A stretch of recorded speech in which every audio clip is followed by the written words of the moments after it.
Na-discharge na sa Northern Mindanao Medical Center ang mga PUI nga nagnegatibo. Samtang dunay kabalaka ang mga frontliners sa mga ospital. Dugang detalye atong Siron, pinagi sa live report ni Cyril Chavez. Siron.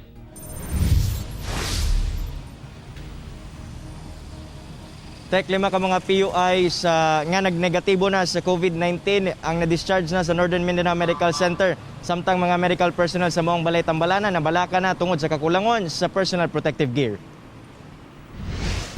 Gikumpirma ni Dr. Jose Chan, ang Medical Director sa Northern Mindanao Medical Center kun NMMC, nga gi-discharge na ang 5 ka mga PUI nga na-admit sa maong ospital. Human migawas na ang resulta silang swab test ug nagnegatibo kini sa COVID-19. Apan dugang niini, nga bisan nakagawas ang maong mga PUI, anagyapon sa 14 ang ihap sa mga pasyente nga naa sa isolation rooms, sanglit dunay 5 ka mga pasyente nga na-admit kagahapon lamang. Silang tanan makonsiderang COVID-19 related patients, sanglit nagpakita sila og simptomas sa maong sakit. Hinoon ang maong mga pasyente ana sa maayong kahimtang. Katong 5 nga nadugang, upat niadto mga sari ang isa PUI. Kasagara ato nila mga referral gikan sa lain nga health facility or lain tambalanan nga gipabalhin sa atong ospital kay nagduda sila kung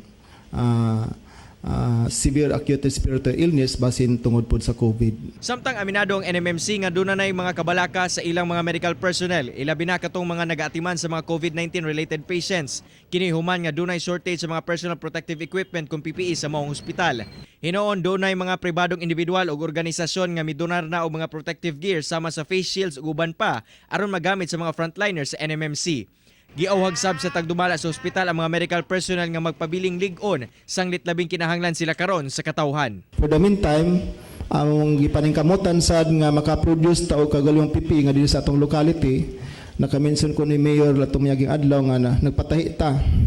Pero atot sa hunahon ang mga materials karon nga tahion di sad lisod makitaan pangitaon pa nimo knowing nagsarado sa dagong mga establishment, di ba? Kita sa local, lisod gi kayo. We've been asking from all possible sources and lisod kayo ang sourcing karon sa PPE. Pero naay mga